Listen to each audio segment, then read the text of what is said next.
Good evening, Sarawak. It is 8 p.m. Saturday, September 19. This is DD Weekly. It is good to be with you. I'm Nancy Nice. We are here to bring you a recap of the top news stories that made headlines across Sarawak for the week. First of all, National Corporation Petronas has finally settled full payment of the outstanding state sales tax for 2019, amounting to 2.95 billion to Sarawak government. Chief Minister Datuk Patinggi Abang Johari Tun Openg received the cheque on behalf of the state government from Petronas. Chairman Tan Sri Ahmad Nizam Saleh at a handover ceremony at Wisma Bapak Malaysia on Thursday. The payment was the result of an agreement reached between Petronas and Sarawak state government, whereby the two parties agreed on the management of Sarawak oil and gas assets and the imposition of sales tax on the exports of petroleum products. In January last year, Sarawak government had imposed the 5% SST on petroleum products under the State's Sales Tax Ordinance 1998, which Petronas refused to pay, arguing that it was unconstitutional. Both parties were then embroiled in a legal battle after Sarawak government initiated legal proceeding against Petronas over the unpaid SST. The Kuching High Court then ruled on March 13 that Sabah and Sarawak had the right under the Federal Constitution to impose the SST on petroleum products. Subsequently, Petronas filed an appeal, and through negotiations between the Perikatan Nasional Federal Government and the Sarawak Government, both parties managed to reach an admissible solution through commercial settlement to create a stable environment for business and investment. Petronas also withdrew its appeal on August 3rd, and in return, the Sarawak Government withdrew its cross-appeal over the jurisdiction issue at the Court of Appeal in Putrajaya. On Malaysia Day celebration in Cebu, Chief Minister Datuk Patinggi Abang Johari Tun Openg has called on Malaysia to return and recognise the fundamentals which were laid as the basis for the establishment of this country as enshrined in the Federal Constitution, Malaysia Agreement 1963 and Intergovernmental Committee report. He emphasised that Sarawak and Sabah only wanted their rights, which have been eroded, either intentionally or unintentionally, to be returned, nothing more, nothing less. Abang Johari is confident that the recognition of these fundamentals will further strengthen the spirit of nationhood in all parts of the country towards Malaysia, as labelling Sarawak as regional will not help the unification of this country.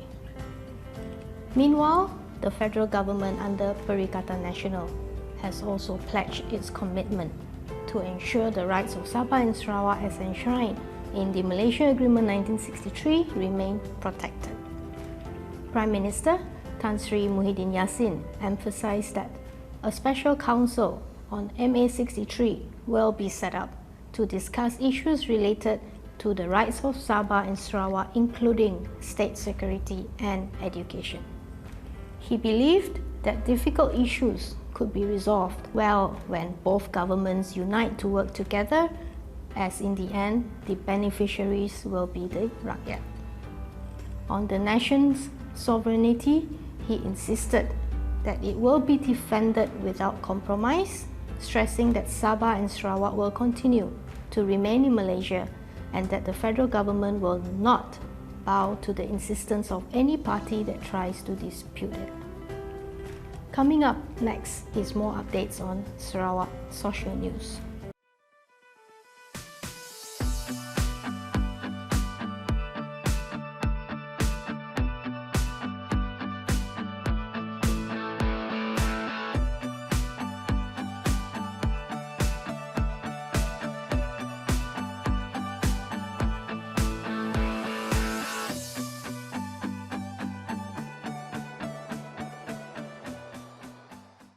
On healthcare, Minister of Local Government and Housing Datuk Sri Dr. Sim Kui Hian wants Sarawakian to come together to push for a dedicated cancer specialist hospital to be built in Sarawak. He emphasized that the facility is not only very much needed, but one that is long overdue, as Sarawak has the 5th highest number of cancer patients in Malaysia. Based on consultants' estimate, such a dedicated cancer hospital will cost around 600 to 900 million, depending on the size and auxiliary facilities. Dr. Sim pointed out that currently, Sarawakians are not able to access to treatment and facilities which cancer patients in other parts of Malaysia enjoy. 3 firefighters from Tatau Bomba Station suffered burns, and another fainted after the engine of a fisherman's boat used for a search and rescue operation exploded. 3 police officers were also injured in the unfortunate incident that happened last Thursday. The team were attending to a case of 2 men reported missing while fishing at Kuala Serupai platform Termana A on September 16. Bomba Sarawak Director Kirudin Drahman reported that the explosion occurred when the boat handler tried to start the 150 horsepower engine, in which the battery was kept in an enclosed compartment together with benzene fuel. During the attempt to start the engine, sparks suddenly occurred, resulting in explosion after the combination of gas and vapor in the fuel and battery compartment. Those injured were immediately taken to Tatau Polyclinic for treatment, while one of the firefighters was referred to Bintulu Hospital. Another longhouse fire on September 16 has left 70 people from Rh Naga Rasau in Engkilili homeless. The 24-door longhouse was completely razed to the ground, but fortunately, no one was reported injured. When Bomba firefighters from Sri Aman and Betong stations arrived, the double-story permanent structure longhouse was already destroyed, except for the kitchen areas which were built separately from the living room. Now, let's take a look at COVID-19 in the state. Sarawak has gone 20 days without recording a single case of local transmission. In the past week, Sarawak only recorded 1 imported case on September 17 involving an engineer from Cheras. This raised the state's tally of positive cases to 701 as of September 18. The Alam cluster in Bintulu remained the only active cluster with 8 cases, but all of them have recovered and been discharged from hospital. 2 patients are still isolated and receiving treatment in hospital, while 1 in Hospital Sibu and 1 in Hospital Sungai Buloh, Selangor.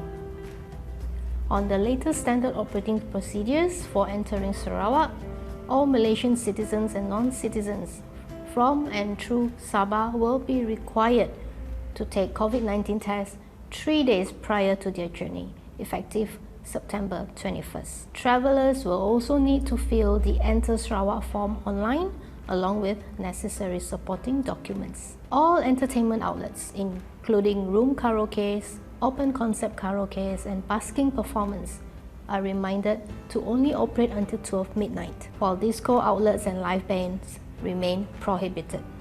This order will be effective until end of 2020. This is the DD Weekly news for this week. Thank you for watching. I am Nancy Nice. Have a great weekend.